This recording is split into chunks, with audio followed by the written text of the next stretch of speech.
hybrid meeting of the Governance and Audit Committee. Please note that the meeting is being broadcast and recorded. For clarity, voting is only permitted by the members who are present in the room. Any member joining the meeting remotely is able to participate in the debate, but you are not able to vote. Other than that, the usual rules apply. Are there any apologies? Yes, I have apologies from Councillor Wade, and Councillor Green is substituting for him. Thank you. Councillor Green? I can see the members of the committee who are in attendance, and their names will be recorded in the minutes. Please can the clerk confirm if any members are joining remotely, and if those members could confirm their attendance when Hannah calls your name. Now I can confirm there's no members joining remotely. Right, okay, good. Okay, the full text for declarations of interest is set out on the agenda. If any member has a disclosable pecuniary interest or affected interest to declare, please indicate and I will come to you in turn. That looks like a clear sheet. Right, so thank you. There are no declarations, but may I remind everyone that you can make a declaration at any time should it occur to you at a later point. Anyone declaring a disclosable pecuniary interest will need to leave the meeting when we get to the relevant item. Agenda item 3, to approve the minutes from the Governance and Audit Committee of the 25th of January 2023. Does anyone have any questions or comments on pages 3, 4, 5 or 6? No, in that case, can I take those as approved? Okay, thank you. Go back to that one. Right, the next item on the agenda is consideration of any urgent items. Are there any? No, none notified, Chair. Thank you. Agenda item 6 is to receive the internal audit update. Sally, would you like to present? Thank you, Chair. This is my latest internal audit interim update report. It's not very long ago since we had the last report, so there's been not too much movement since that time. If I draw your attention to page 12, which summarises the audit outcomes at the moment as we have them. So you can see a list of the audits here. And what I've also done is I've included the comparative figures for the year to date from last year, so you can see roughly where we would have been at this time in the year last year and what the outcomes were against those audits last year.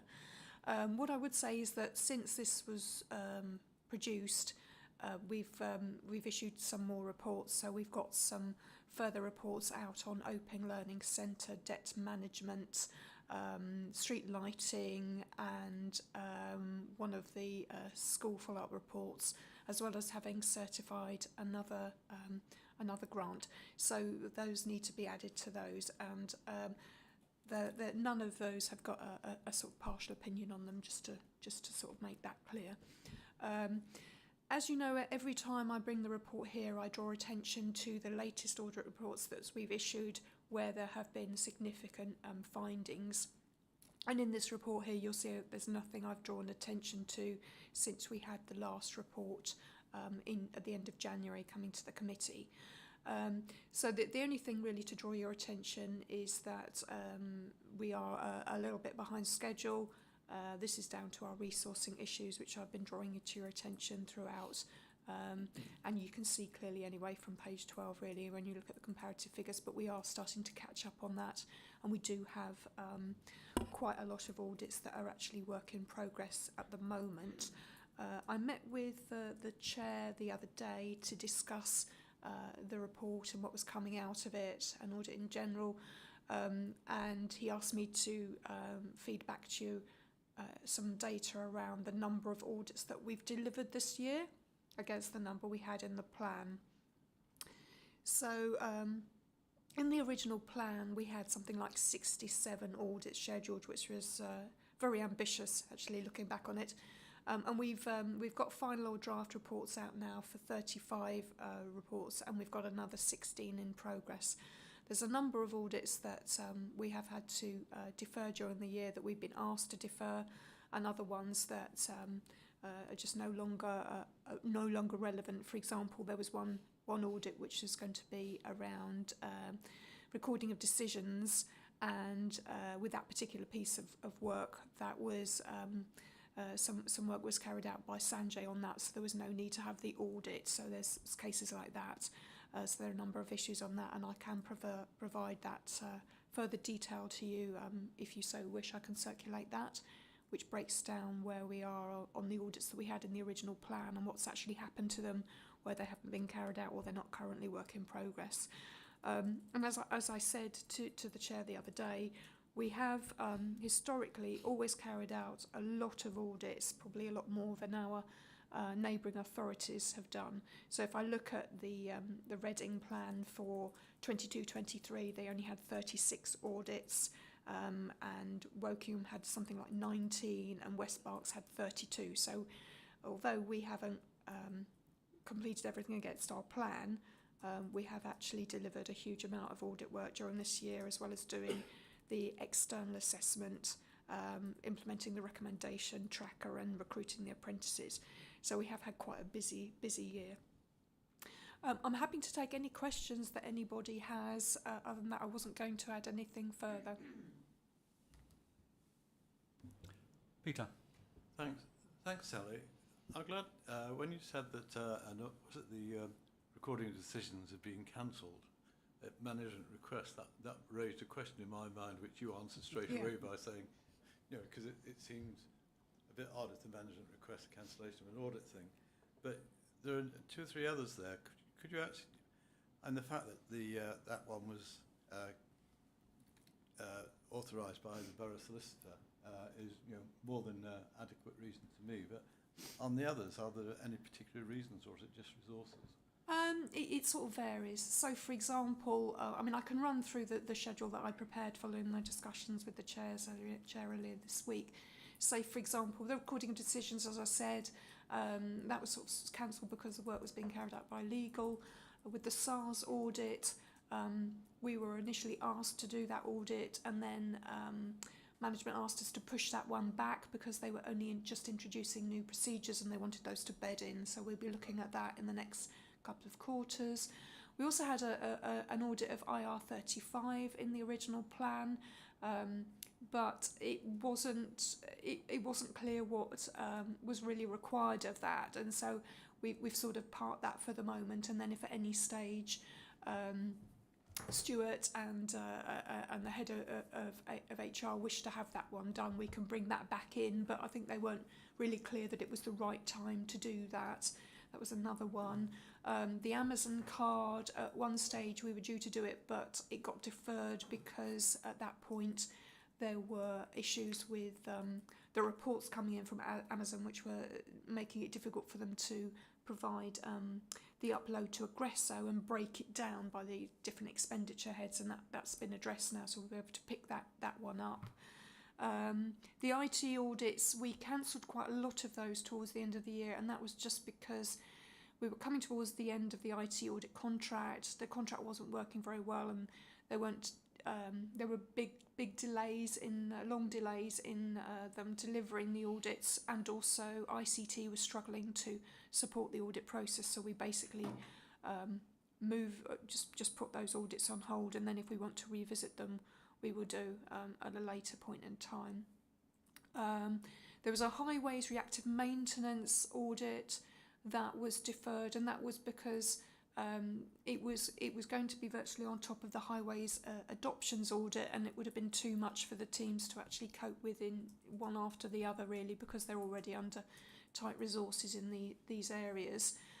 The tree services, we deferred that to 23-24, which suited us both because we were then running out of resources to do that, but also there's a new sort of head of service there, and the DMT basically wanted us to push it back until the new his replacement was in post, so that's been pushed back.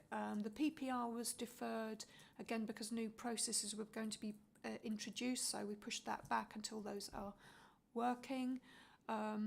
Larchwood, that is one that is really down to us, where we ran out of capacity to do that one. That is the case.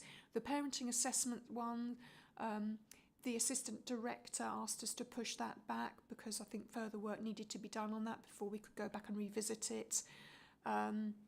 Housing benefit, we originally had 2 housing benefit audits in the plan for the year, and that's because the 21-22 audit was running very late, and it was felt it didn't make much sense to have 2 in the year, so we cancelled the second one. And homelessness, again, this is another issue where we were already auditing housing allocations, and it would have been too much pressure on the team to actually, in housing, for us to have another audit out there, so we've pushed that one back. Domiciliary care is one I'm very keen to look at, and that one we've deferred, and that's really probably down to our side actually, that we didn't have the capacity in Woking Maternal Audit are going to do that one for us, and they were falling behind a little bit, so that's been pushed back into 23-24.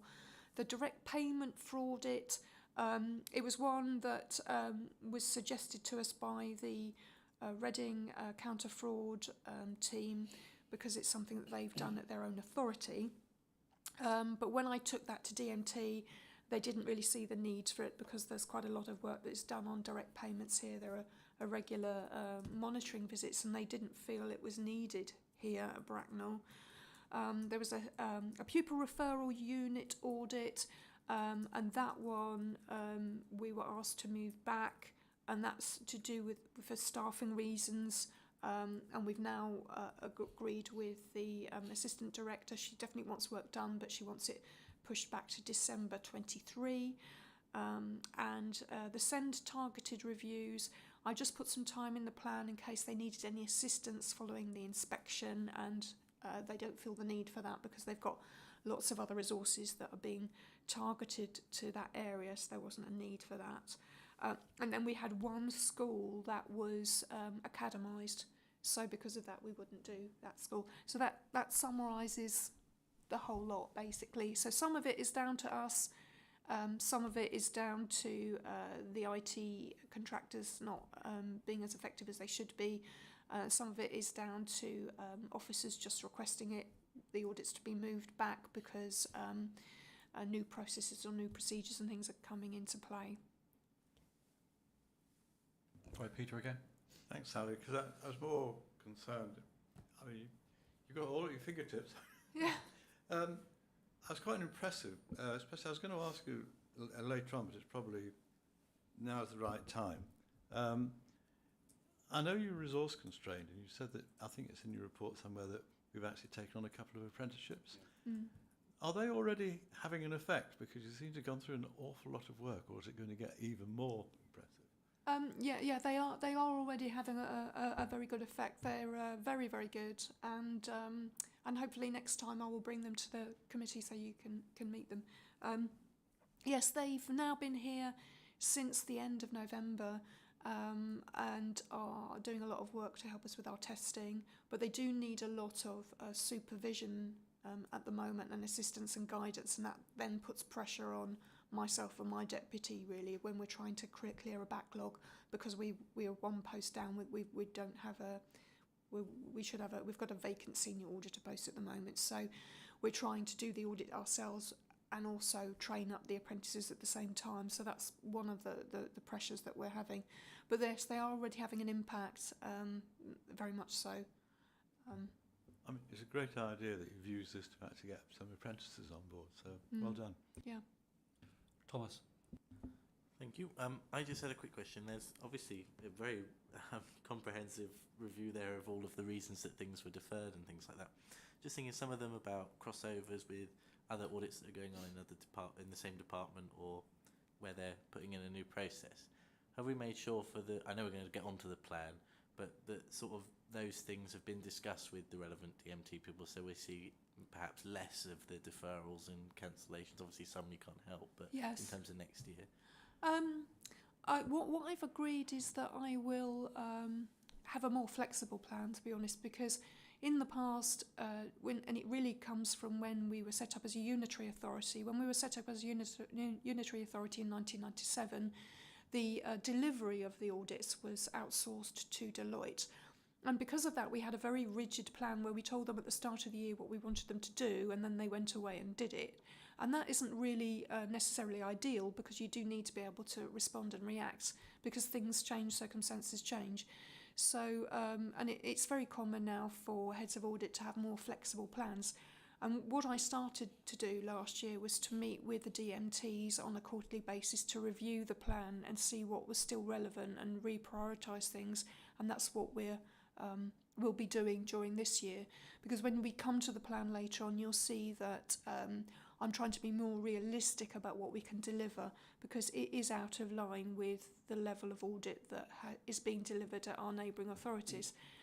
We're probably doing too much. We're actually doing a lot less than when I first came here, but I think it's probably a little bit excessive. So we need to rein it in and make sure we focus in on the right things. In particular for the People Directorate, when we get onto the plan, you'll see there's a lot of audits in there, and I'm meeting with the Director shortly to go through that and prioritise things so that we make sure we're just focusing on the things they really need, because we have a finite resources and we can't do everything that they want. It's very good that they actually are asking us to look at things, but we just don't have the capacity to do everything they want. Thank Thomas you. again. Yeah, that was a really good response. Thank you. Yeah, it's not often that you get people asking you to No, audit them. it's very refreshing actually, and they say they do find it very helpful and beneficial. But it's trying to sort of just prioritise the things that they really, really need, given the amount of resources we've got. Which is why when we go onto the plan, you'll see it's prioritised. Makes sense. And then my other question was really just about, obviously you've talked about resourcing constraints. That's a challenge across the sector, across the country. Yeah. But just how are you getting on with recruitment to that vacancy? Because obviously I can imagine it's very difficult at the moment, just with trying to compete with other, people who need auditors locally. Because I know across the sector it's really difficult at the moment. Yeah. Well, we are going through a restructure and looking at the level of officers that we want to bring in. So we tried to recruit a senior auditor post, and that didn't really work out well for us.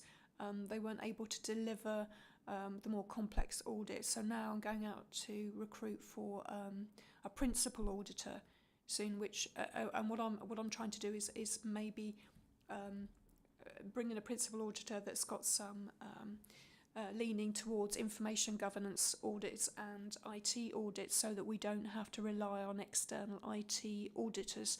So that's my plan. So at the moment, I'm just getting that ready to go for job evaluation, and then it will go out for recruitment then. Before I bring you, Mark, I'm just going to follow up on that last one, because you said earlier that the IT auditing contract was coming to an end. Now, are we placing a new one, or are we going to try and rely on finding someone to do it for us? If there's no IT contract going to be placed in a reasonable timescale, will that delay all the IT stuff until we recruit or set a contract? The steps I've taken at the moment is I wasn't really sure. Because IT is not my area of expertise, I was relying on the IT audit contractors to develop the plan of work for the year. And that in the end wasn't working as well as I thought it should do. And they'd been our contractors since about 2012. And I wanted to have a fresh view on it. So when we come onto the plan, you'll see I've got I've asked one of the consortiums which provide IT audit to do a sort of overall assessment, an audit needs assessment for IT audit, to look at it again and identify what we need. Because we'd got in the position where we were carrying out lots of IT application audits and getting very little out of them. And we need to focus it on because it is costly, it's much more costly than general audit, we need to focus it on where we really need the work. And I think, as I said, we want to recruit an in-house principal auditor with a leaning in that direction. But then my idea would be that if we had more complex audits for IT that needed more a greater depth of IT audit expertise, then we would bring those in. But for the moment, I have been talking to a particular consortium to do that audit needs assessment, and comparing their costs to what is being offered in the market under the frameworks and so on. And from then, we will sort of determine from the outcome of the review that they do what our audit needs are. But from talking to ICT, it appears that we might be delayed in carrying out that piece of work because of some of their own work that they're doing. So that could cause us some delay in getting that sort of IT audit needs assessment completed. Okay, thank you. Michael. Thank you, Sally. Oh, there we are. That's better. On page 13, 3.9, 4 of the 5 customer client questionnaires have been of a positive nature. There was a concern about one. Were they justified in the comment they made about the time taken, or were there mitigating circumstances that precluded us completing it within what they perceived to be a timely basis? This is on page 13, 3.9, summary of internal audit performance. Okay. Yes, yeah.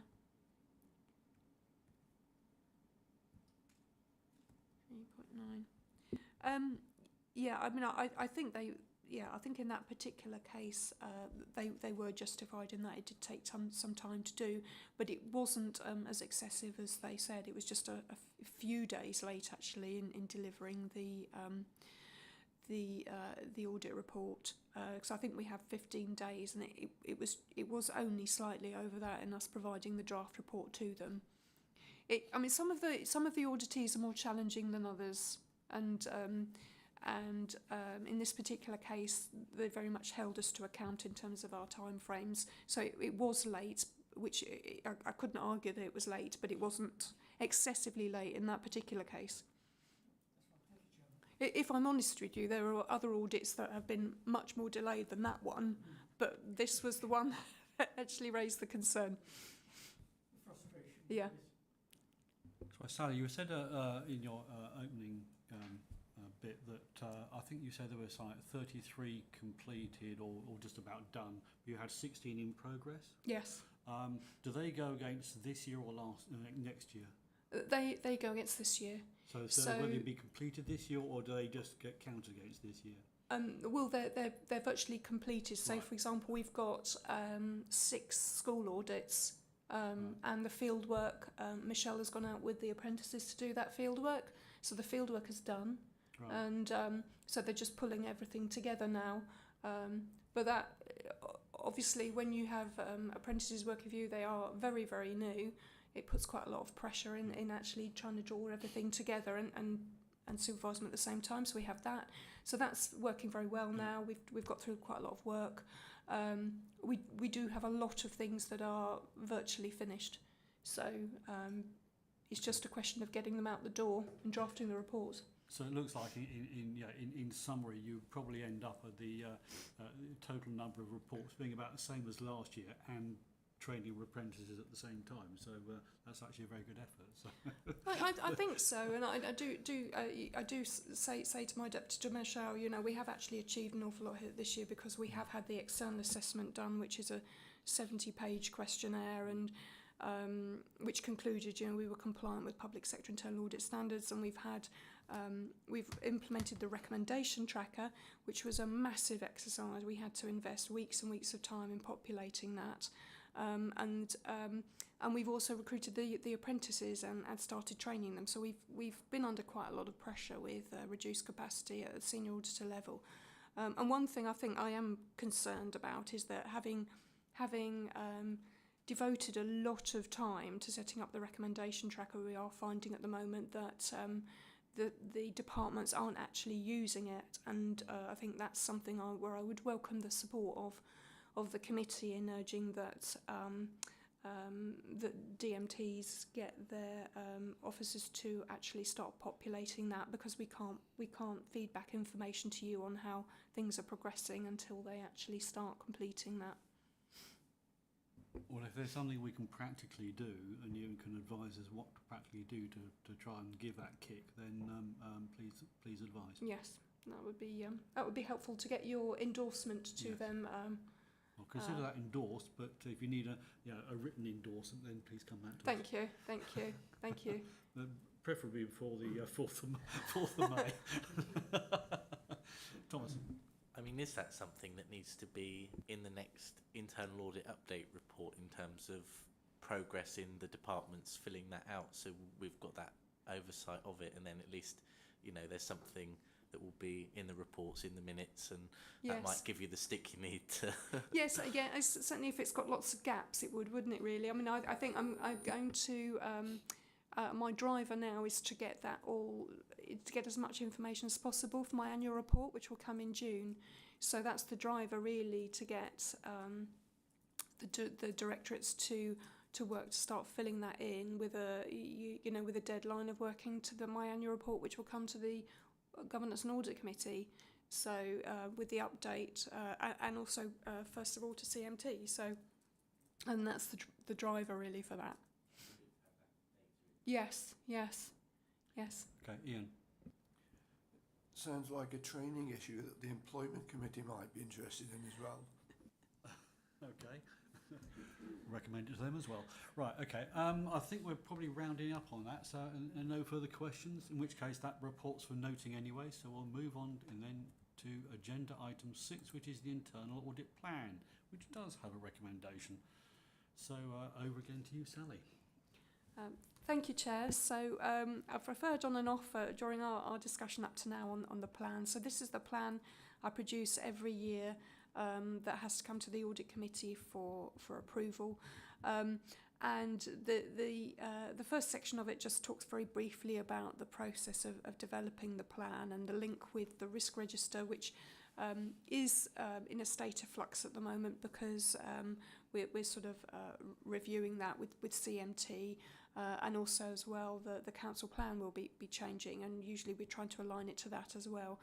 But so what we have drawn out at the moment from all the discussions and reviews and things we've had is the plan which is set out in detail from page, if I got onto it now, page 38 onwards. So the top table there is just summarising the days, and what I've tried to do is put in some information about the days that were actually delivered for 22-23, as well as the plan, to give you an indication there about what is I suppose a reasonable level of audit days, because if we were able to deliver that last year, then we should be able to sort of do that on a bit more this year, bearing in mind we haven't got some of these factors, like we've already populated the tracker and we've already had the external assessment and so on. So so hopefully that should be deliverable, but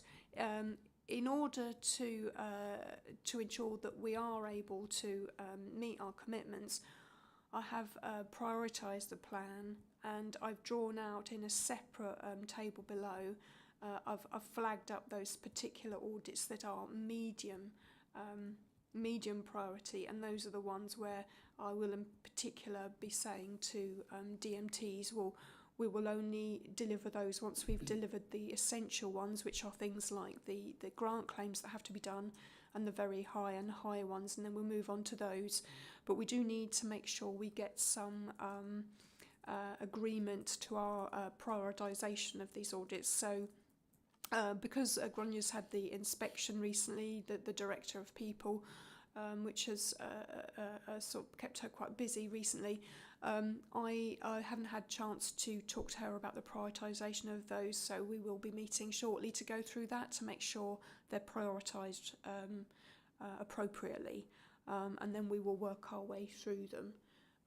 And as you will see, there are audits in here that will be coming through from the previous year.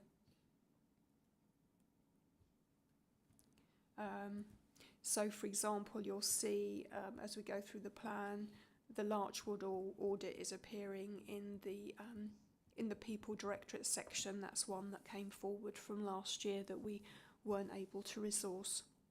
So I'm happy to take any questions that anybody has on the plan, and if I can't answer them now, I can come back to you afterwards. Any questions? Thomas? Just a quick one. I think it's a really good plan actually, and my initial question of are you comfortable with the delivery considering the resource limitations? From what you've said, the tables, the data, I'm very happy with that. So that sounds like it's moving in the right direction. One of the risks on there, and one of the strategic risks around climate change, it's an area of really sort of a lot of public importance. And one of the things I was wondering is I couldn't see it in the plan or what we delivered this year. Have we done sort of data quality work on the sort of information we report as part of the climate change action plan and things like that? Is that something that you would consider, or is that something you could take It's something we could consider doing. Just because I think it would be good as obviously because it's quite new for us as a council to be reporting on that information, and there's lots of change all the time, and so it would be good to get that sort of assurance that what we're putting out to the public, because that's one of the reports that the public probably do go and have a look at and read, that we're confident that's good data and that it sort of is accurate, that kind of thing. I can take that back to the delivery team and discuss that with them, and whether they think that would be useful. We have done some work around climate change in the past, but it wasn't really looking at data. It was looking more at strategies and action plans and things like that, rather than actual data. So we can certainly have a look at that. Many years ago we did do some climate change data work, but that would probably be going back about 10 years now. When it had a lower profile anyway, but yeah, we can certainly take that back to raise with the delivery DMT. No, that's the only sort of gap I suppose. It looks like a really comprehensive plan and sort of really well measured. So no, thank you very much for that paper. Michael? Sally, looking at page 30, 5.5, I see that about a quarter of the general audits are actually subcontracted to Woking and Borough Council. Is that a contractual arrangement? And what would happen if, for instance, they themselves suffered staff shortages through migration or whatever? Will it then fall to us to make up the shortfall, or will they be expected contractually to meet their obligations to us? The arrangement we have with them is a Section 113 agreement, which is for the sharing of spare capacity between local councils. So that's what we're buying from them. But their delivery model is very much based on providing audit services to third parties. So they have in addition to us, they have about 2 or 3 other bodies that they actually sell audit services to.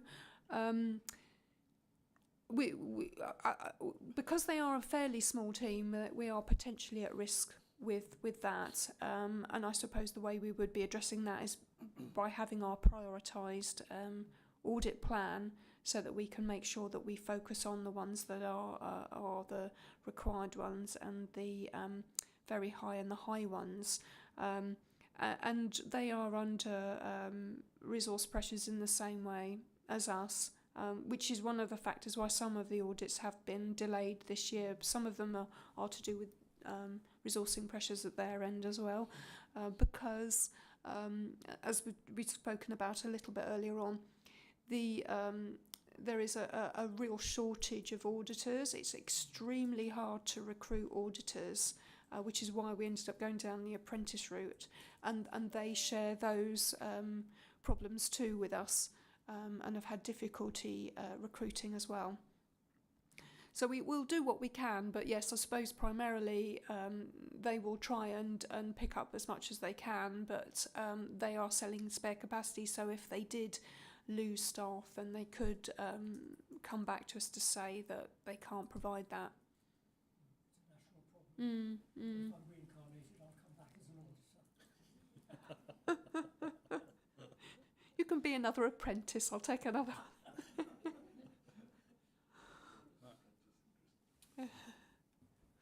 Any further questions? Peter? Are we? Do we have a weakness on IT audit? Because the basis of everything we do seems to be IT. Yes, I get the feeling that it might not be the strongest resource department.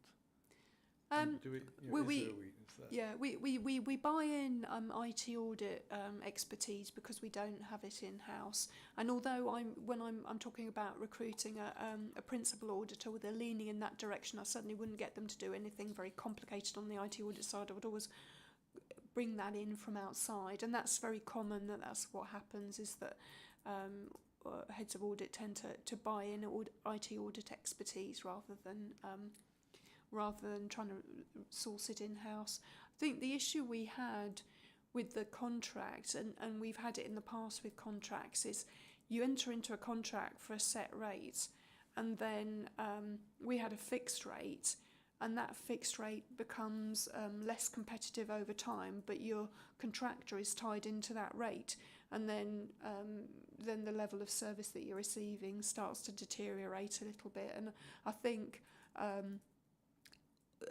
as we've talked about, there is a shortage of auditors anyway, and I think IT auditors were like gold dust really, and they were particularly marketable. So wherever you chose to go and buy your IT audit from, there was always going to be a lot of turnover of IT audit staff, and it's sort of an issue. It seems to be an issue wherever you go, and in actual fact, I think generally speaking, up to the last few months, we got a good level of service compared to what we'd had from some of our previous contractors. It's just towards the end it started to tail off. Plus, you know, as I said, I felt we needed to have a fresh approach to IT audit as well. But yeah, it's a difficult area to actually buy in the IT expertise for. Okay, Michael. Thank you. How realistic is it that we're going to deliver all this within a year? You talked about flexibility. So I just want to know how realistic it is. And what I've read, I kind of looked at all the audits and you've listed it. In my head, I'm trying to think of what would change within a year that would mean it been dropped.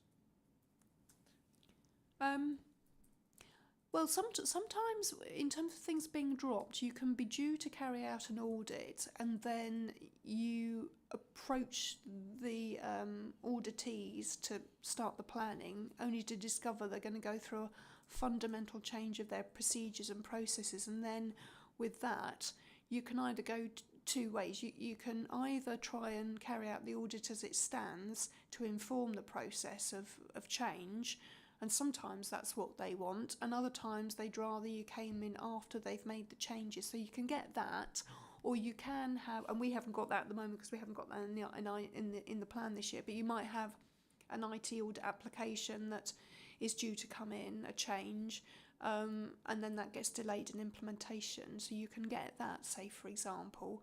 So things can change in the year.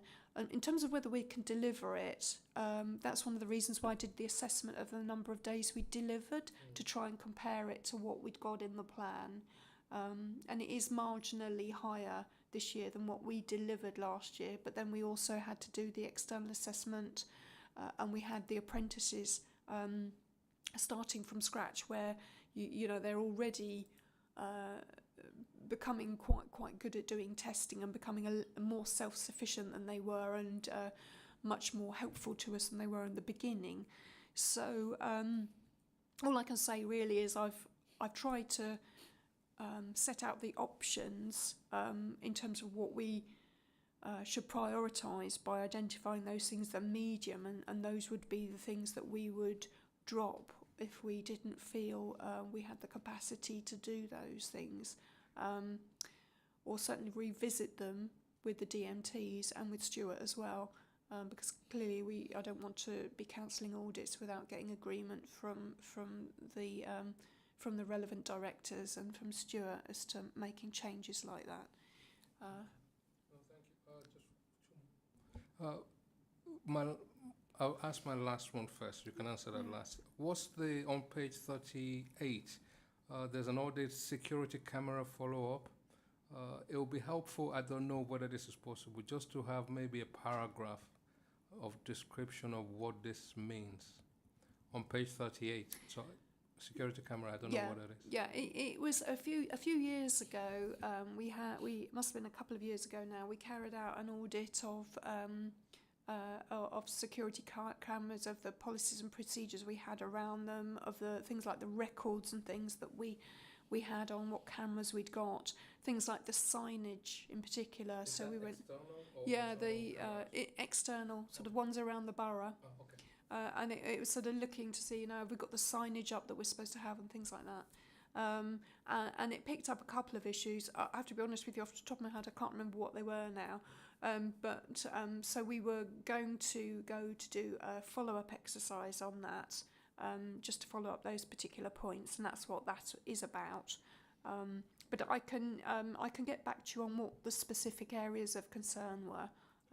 I don't want to go into details. I mean, it's just a summary so that Yeah. it's about, so for example, where we have the security camera, it will be helpful just to say it's about external cameras or something, CCTV cameras.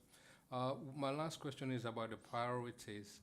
We've got high, and then we've got a few that are essential. What's the difference between essential and high and very high? The essential ones have to be done because they are a requirement for the grant. So some of these are grant funding streams that we get from the various government departments, and a requirement of us receiving those grants is for the head of audit to give an opinion, or sorry, not to give an opinion, but to certify the grant, usually co-signing it with the chief executive. So we have to do those audits. We have no choice.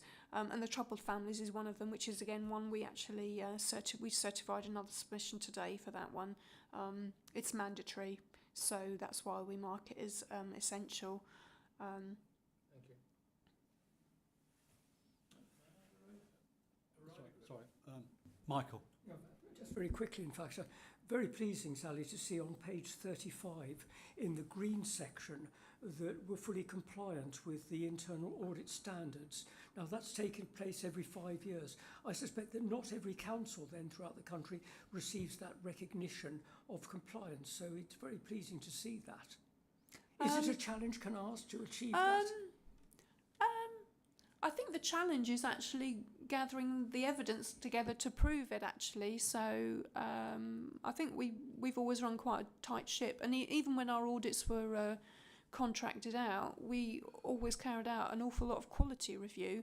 So our audits were quite tightly controlled, and we had sort of quality review processes and so on. And I don't really know. I mean, I think most councils would be compliant, I would hope, but we were pleased to get that confirmation, which we got from SIPFA, because we bought in SIPFA to carry out that review.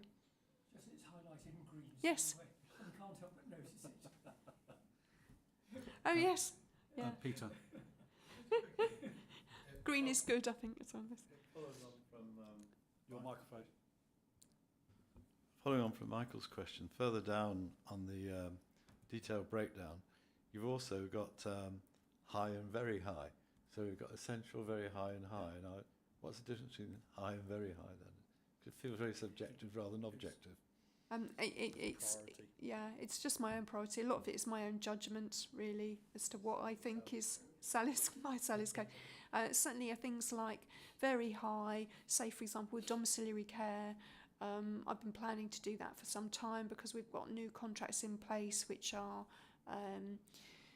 going to give us the sort of right of access to look at the electronic records of the providers, and that's quite an important thing to do, not only from a financial perspective to make sure we're only paying for what we're getting, but there's also safeguarding elements there, because we want to make sure that if we are purchasing care from domiciliary care providers, that they are actually going out to the individuals and giving them the care they need, because if not, then that's a safeguarding risk for us.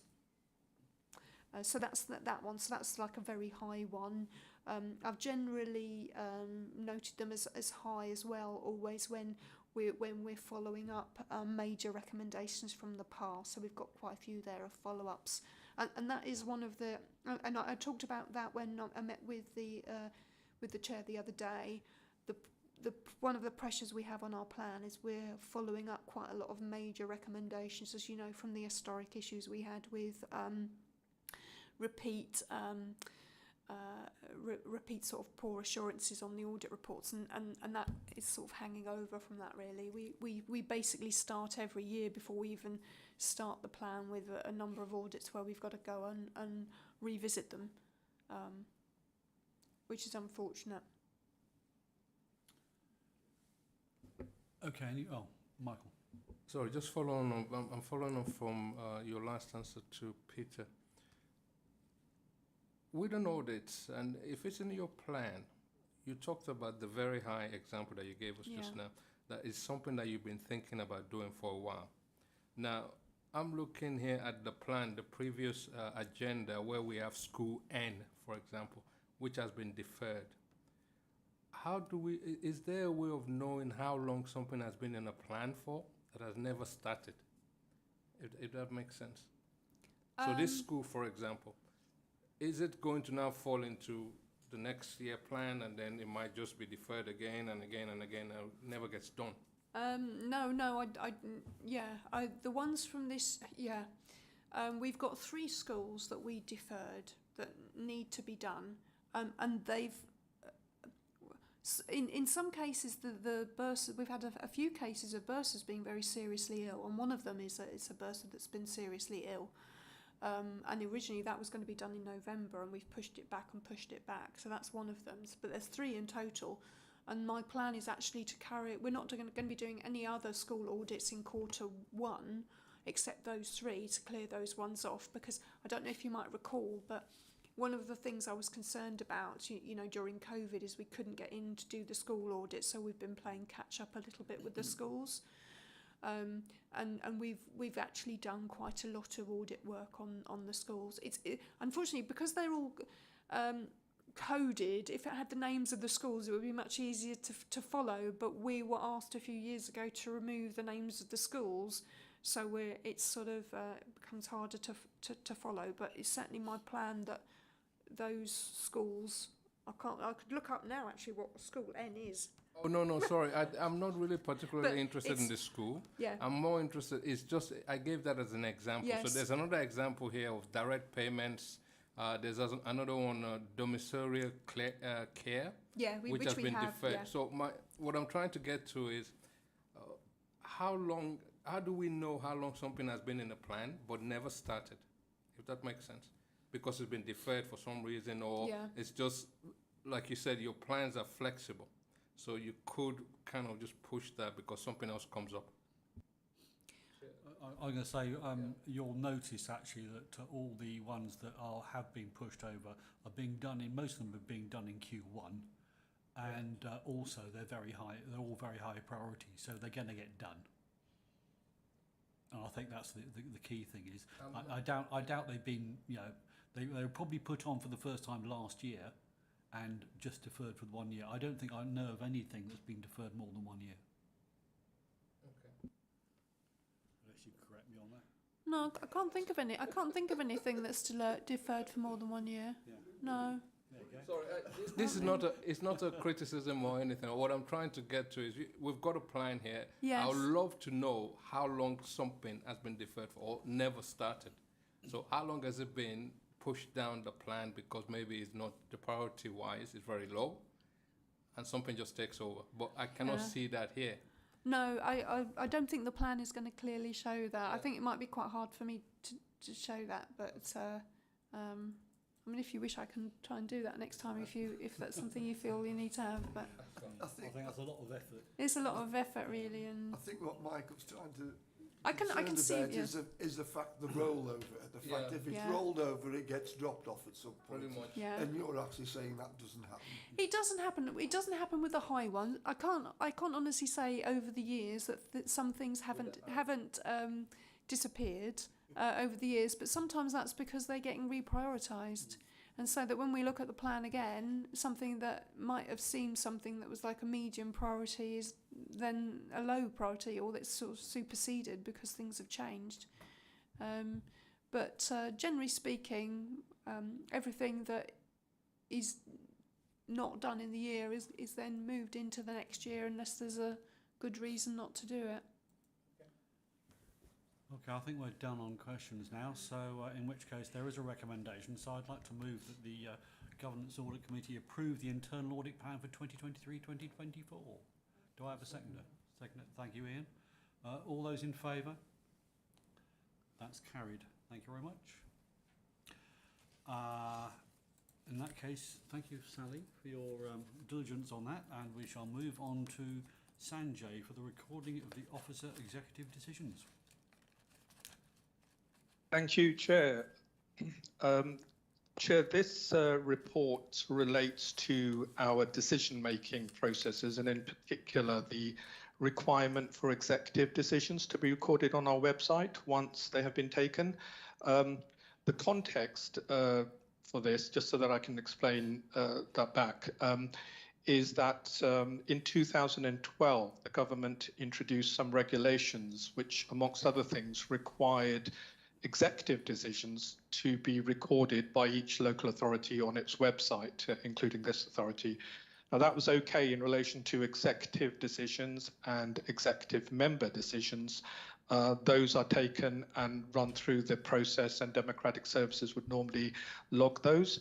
The issue was more to do with officer executive decisions. There's always been an issue since the regulations were introduced about what is the cutoff between what's an ordinary administrative operational decision and what is a decision, an executive decision that needs to be actually recorded. An example might be, officers purchasing or procuring stationery, for example. Clearly, that can be deemed to be an executive decision, but certainly not envisaged to be something that needs to be recorded. So in 2013, and Chair, you'll recall this because I think you were a member of the committee at the time, as well as Councillor Hayden, that a decision was taken to set some criteria around when officer executive decisions should be recorded, and that criteria I've set out in the report itself, just by way of background, in paragraph 5.5 of the report. So there's a set of criteria which were introduced. So, for example, we would only record an officer executive decision over the value of £10,000. Also, if it's a decision taken following consultation, if it's a decision having a material impact on 10 or more persons. I won't read the other three, but they're in front of you. There was some clarification that was sought by CMT about the continuing viability of the 10,000 threshold. We're 10 years down the line, and with inflation, we thought that might be too low. But I was also asked by CMT to look at, with the passage of time, to review the criteria overall based on custom and practice and decide whether we needed to update that. With that in mind, I've proposed a slightly adapted set of criteria in 5.8. Part of that is based upon our own local experience, but part is also based on a desktop analysis of other authorities and the criteria that they use. I've got to say, when the regulations were introduced, they weren't particularly helpful in this regard. And when you look at other authorities, there's a wide discrepancy around what officer decisions are actually recorded. So many have very high financial thresholds, 100,000, 200,000. Some are very scant in details, some are very granular. I think, to be fair, I think our current arrangements and what I propose are perhaps somewhere in the middle. So I didn't want to say anything more than that. In the report itself, you'll see in section 6, I've recorded some limitations and exceptions, and that's really mostly for officers where, to provide a bit of clarity for officers where some types of decisions may already have gone through an executive process. So, for example, in 6.1, I've highlighted the fact that highways and transport capital works are normally signed off by the executive as part of an executive report. So when those individual packages of works have to be pulled off, I wouldn't expect those to be then recorded again, having already been part of a separate decision. So I think that's all I wanted to say with regard to that report. The recommendation is just simply to agree the changes, and I'll defer to any questions which the panel, which the committee have. Thank you. Ian.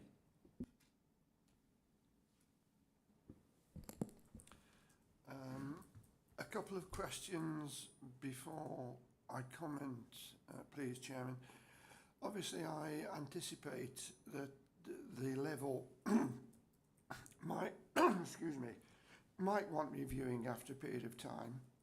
But in view of what Sanjay has just said about individual decisions, and he gave the stationery example, I mean, there could be a situation where those actions were repeated over a period of time. So, for example, on one occasion you might put a stationery order for 10,000, and then 6 months later it's another 10,000, and then 6 months later it's another 10,000. So you're actually looking at sort of 20, 30, 40, 50,000 pounds, but in tranches. Can you tell me how that situation is covered in these proposals? So what I would say there is that to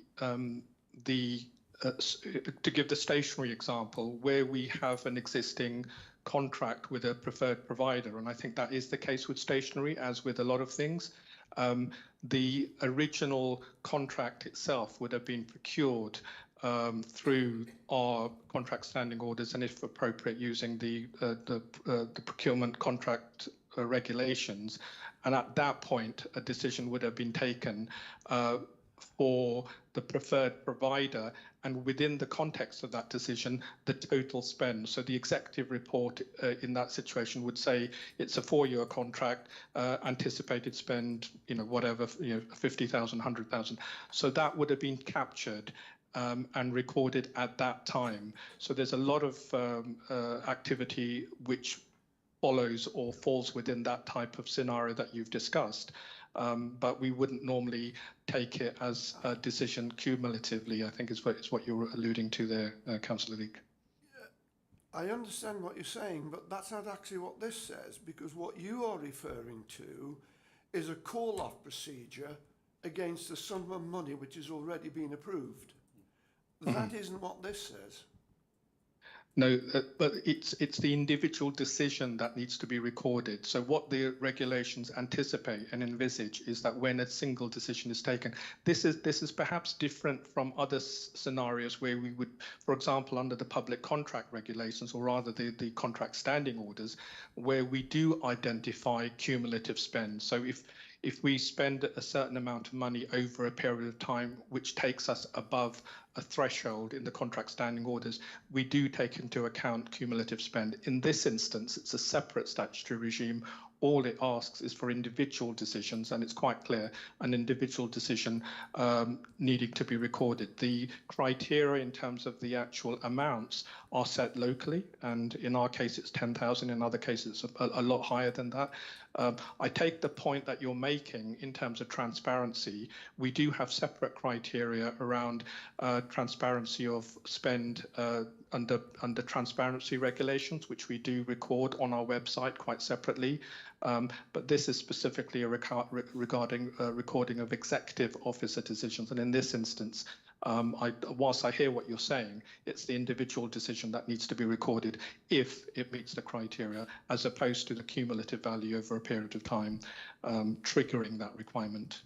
Yeah, I understand. I'll come back to that later. I have another question, if I may. So I've just got to follow up on yours. Yeah, go on. I suppose what I'm struggling with is could we end up in a situation where someone makes 2 decisions of £24,000 to try and get around the regulation? Theoretically, yes, but we would also be looking at if we're talking about expenditure in a certain situation, it also falls within the contract standing orders. So in relation to the contract standing orders, there is a clear requirement to make sure that spend is aggregated and not disaggregated. So the concerns that you are raising and Councillor Leake is raising are legitimate concerns, but they are captured or mitigated within the contract standing orders, where I think it's a bigger issue, because that's about making sure that we are not giving preferential treatment to providers. And I think that's where it's captured. Where it's not captured is here. And if you think about it, it may be difficult to audit that in many respects. I think that there's a requirement, but the question would be, if we were to aggregate it, how would we do that? How would we actually resource the policing, if I could put it, of that? Ian, your second question.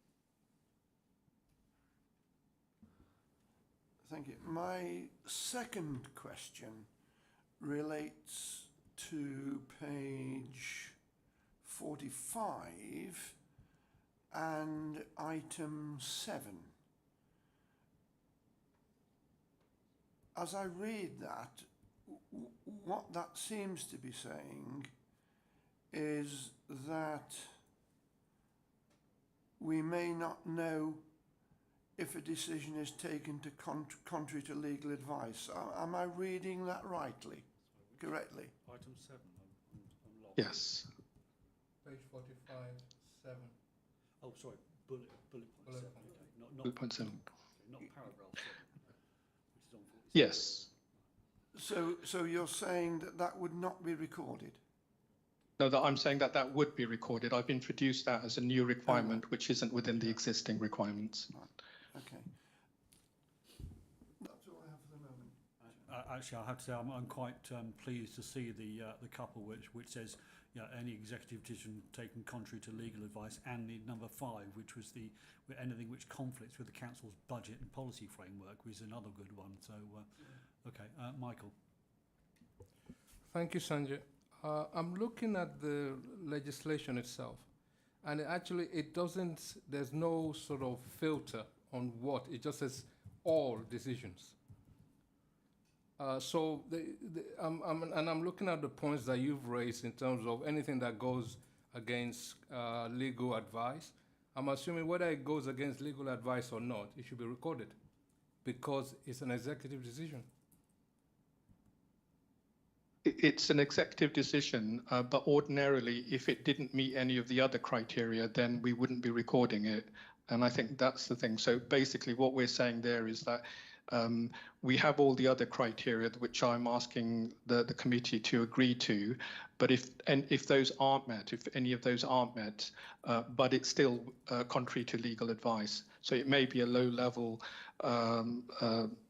decision, might be only a decision that's £3,000 or £4,000 or £5,000 in terms of its value, then what we're saying there is that irrespective of that fact, if it's against legal advice, then it should still be recorded because it becomes a matter of public interest. And that's the point about this. It's really the question is, when we're talking about recording, what would the ordinary man or woman in the street expect to see recorded? And I think that's the general sort of foundation for these criteria.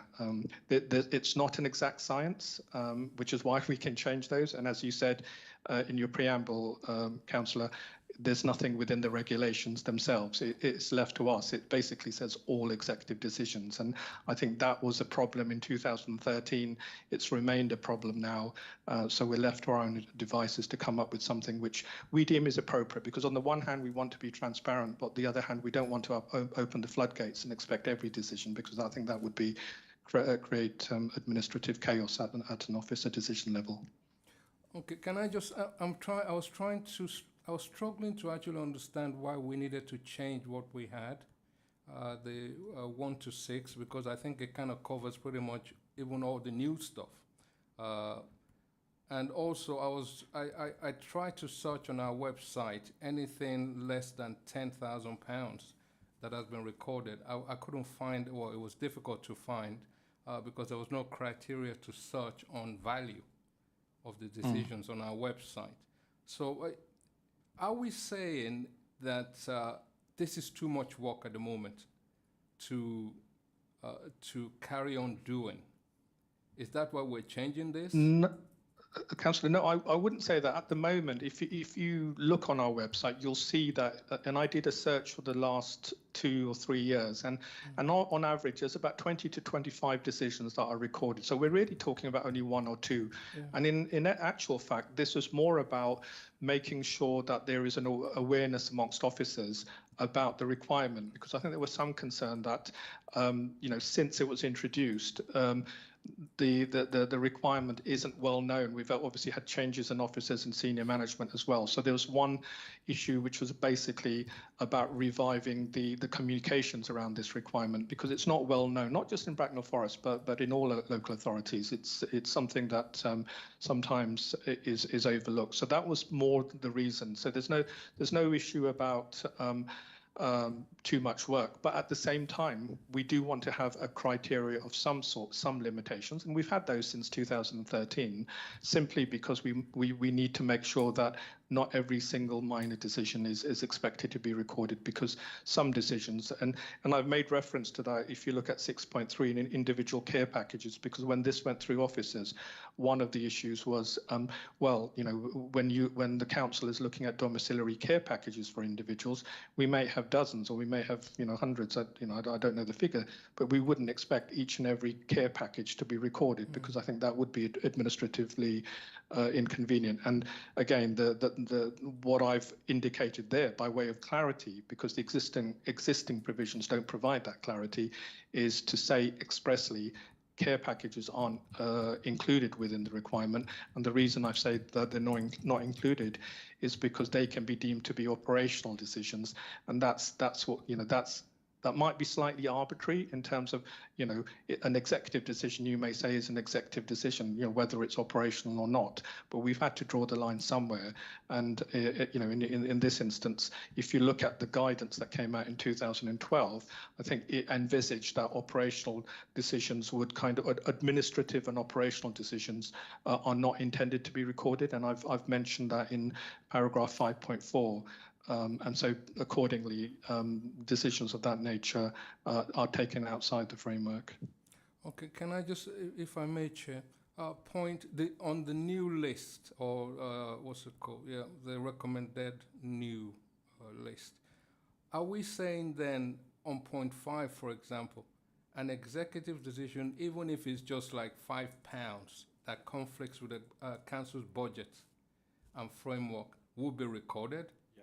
And are we saying also anything that is contrary, regardless of cost, to legal advice will also be recorded? Yeah, I think the criteria supersedes the issue of value in this instance, and so I mean you shouldn't really be involved in decisions which are of low level when we talk about the budget and policy framework, because the nature of well, certainly the nature of the policy framework is decisions relating to important policies and procedures. So, yeah, I mean, irrespective of the value, we would be saying if it conflicts with the budget or policy framework in any way, then we would record it. Yeah, I mean, can I make a statement, or is that for later? No, you can. Yeah, go on. I'm struggling. I've read the sort of the appendix and the examples from other councils. I wasn't quite sure what criteria we use to select the councils. I would have expected to see at least Wokingham, because they are next door neighbor, for example. But I'm quite happy with what we have. I think what we're adding at the moment adds very little value to the existing criteria. I also, if we're looking at the legislation itself, it just says record everything. Now, for me, personally, I love this, what's it called, executive decision when I get the email, because it kind of just prompts me to read everything. And to have £25,000 as a limit, I think is too much. I think £10,000, unless you were telling me, for example, that we have hundreds of 10,000, so it was a lot of work. And you've already said it's not that many. Raising the threshold to 25,000 is just a lot of money. So, yeah. Let's move on. Thomas. Thank you. I have two that are sort of more about the implementation of this. I think it's a really sort of strong set of things. It makes it clearer to people exactly what they're expected to sort of, report on. So I think it's a really good piece of work. One of the things I wanted to ask is, what's your assessment of, obviously we want to be as transparent as possible. Do you expect that there would be more of these things that would be posted now? Because obviously we've incorporated some new criteria that don't just focus on the value. or because we've put the value up, do you think that's the main driver and we would see fewer? I just wanted to know your assessment, not specific numbers, obviously, because you wouldn't know, but yeah. Yeah, I think it's just about raising awareness. I think I alluded to that earlier. That we do need to communicate, and one of the things that I was thinking of as monitoring officer was begin that process of communicating the existing criteria. But clearly, if we were going to move, if we were going to change those, then that would be premature. So now, whatever the outcome of this meeting, whatever the decision is, then there's going to be a process whereby we go back to officers and ensure that the requirement is reinforced so that all officers know. And the outcome of that, Councillor, may well be that we have more decisions that are recorded. At the moment, as I said, over the last 2 or 3 years, we've had in the region of around 20 or 25 decisions that are recorded. Excellent. And my second question, sorry, on the follow-up to that. Sorry. Was just around, again, it's a bit more operational, but I think it's really important, like you say, that this is communicated, especially if we're going to change these things. What does that look like in terms of, is it just going to be an email that goes out, or is it going to be a sort of process of making sure that you meet with these people and especially those who make these decisions, to make sure that it's really understood? So what's the plan of how that's going to be communicated and where this guidance will be available? Yeah. So there's no actual decisions been made in terms of a communication plan, but we will be looking at both information on our intranet site, but also potentially not one-to-one, but face-to-face or Teams-based communication with the senior leadership group. So we've got a senior leadership group made up of the chief executive directors and assistant directors. So that would be the forum for which we could communicate, and then from the senior leadership group, information can be cascaded down to middle managers as well. Stuart, you want to come back on a point? Thank you, Chairman, if I may. Yeah, it's around the communication issue. Councillor Badibo said a few minutes ago around how much he values all the decisions which are pinging through in the emails. And I think it's fair to say that there are an awful lot more of them since Sanjay started doing the engagement across the organisation to actually highlight and raise the issues around this paper. So I think just that in itself has actually helped raise the awareness, raise the compliance with what we're trying to achieve. So, whether or not the specific changes to the proposals are exactly right or not, just the process that has been through, I think, has already had a positive impact. Thank you, Stuart. Sorry, were you still going? Sorry, no, it was very quick. It was just to say that I was happy to hear the response, and that I think it would be good if that was an agenda item once this has been agreed and everything for the senior leadership group, so that it definitely goes to a meeting of that body. Ian. Thank you, Chairman. I can understand the need to revise the £10,000 figure after some years, and had the report come to me with a figure of 20, and I probably would have been fairly content with that, and at a personal level, that's a figure that I would like to see.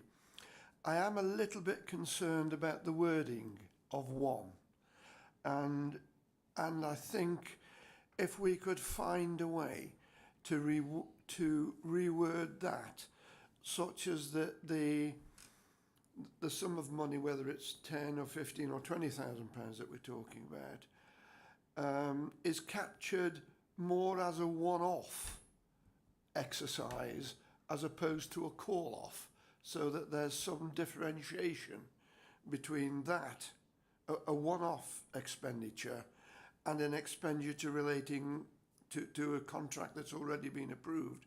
If that could be made clear, I think I'd be happy about that.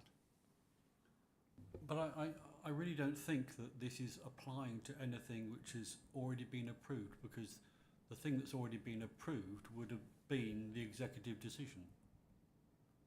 Any call-offs don't make it into this list. Fine. Is that right, Sanjay? Sorry. That's right. Yeah, the call-off would already have been through the executive or an executive member decision, and therefore being part of being recorded previously.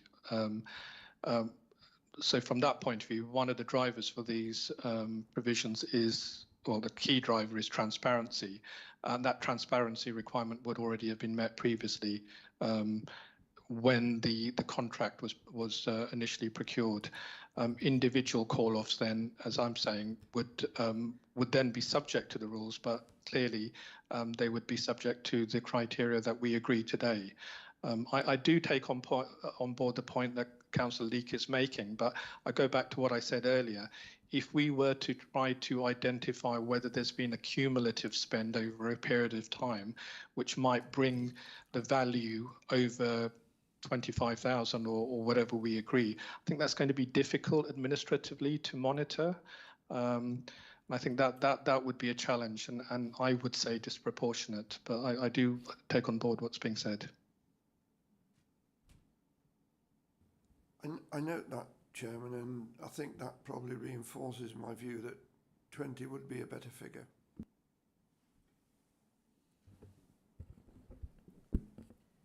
Okay, are there any further questions? Sorry, Jenny. I just wanted to follow on from Michael and Ian, actually. I also think the 25,000 is probably a bit high, because if you think of what the inflation rate has been over the period of time and what that would actually work out to be, or whether it's got something else added into it for going forward after like 10 years have gone past, and whether actually the 25,000 is a little bit too high at the moment. Michael. Thank you. Sandra, can you just give me a few examples of what has been published already that meets the criteria for that we're removing? Something that says here, material impact upon 10 or more persons. Yeah, so are you asking for an example specifically in relation to that? Yeah, that will not be recorded any longer, or required to be recorded any longer.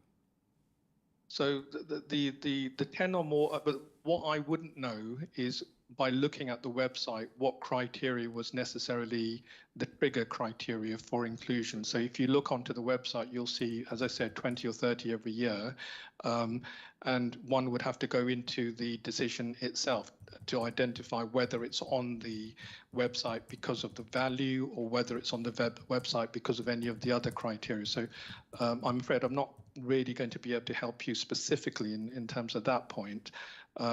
In terms of 10 or if you're saying generically in terms of impact on 10 or more people, it may be, for example, well, you know, off the top of my head, any decision may be in relation to opening a care home, for example.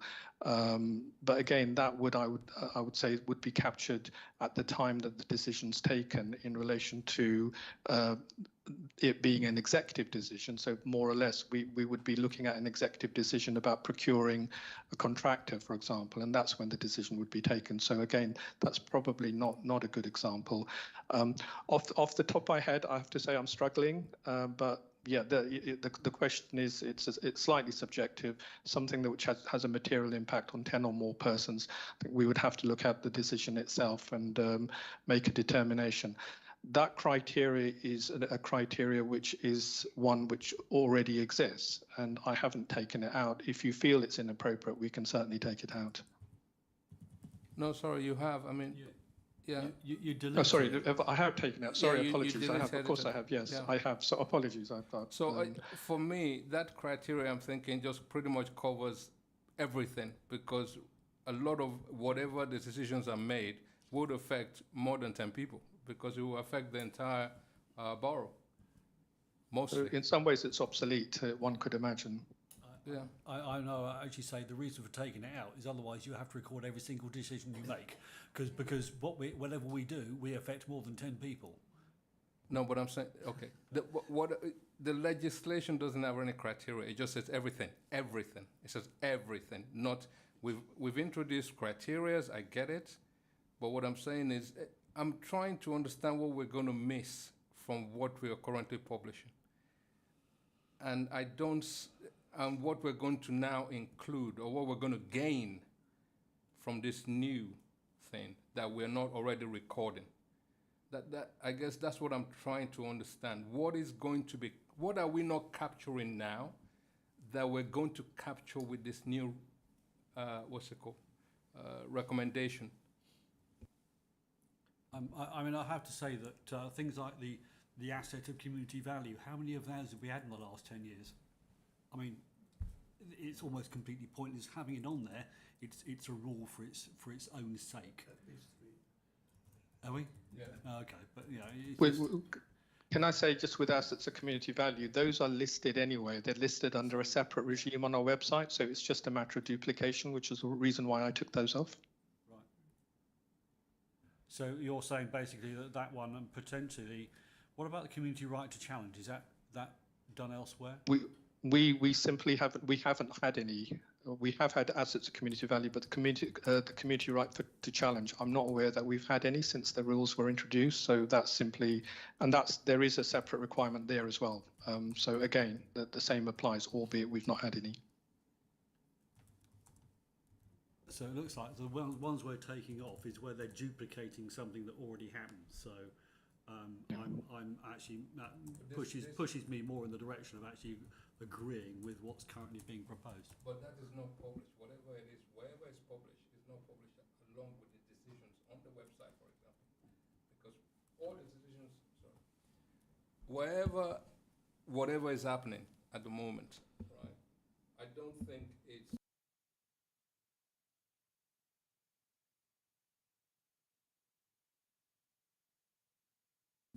we talk about transparency, and one of the most exciting sites or pages on the website that we have is this decision-making thing, because it's so easy to read, and you get to see pretty much everything in terms of, major decisions that have been taking place in the council, without having to go and try and look for where asset of community values are held or something like that. I think it would be a shame to change this. Yes, by all means, if you need to add something that is missing, yes, do. But to drop something that is going to give us less than we have, bearing in mind that you yourself just said you only have about 20 of this a year, give or take, or even less than that, actually. So unless, if it's not broken, I say, yeah. Thomas? Well, just on that point, I would argue that there's more criteria. So that I think, and that based on the answer that we got earlier, that was very comprehensive. So technically we're still in questions. Are there any more questions? Because I'm going to propose this and then go into debate if you want to debate it. Any more questions? Right, in which case I will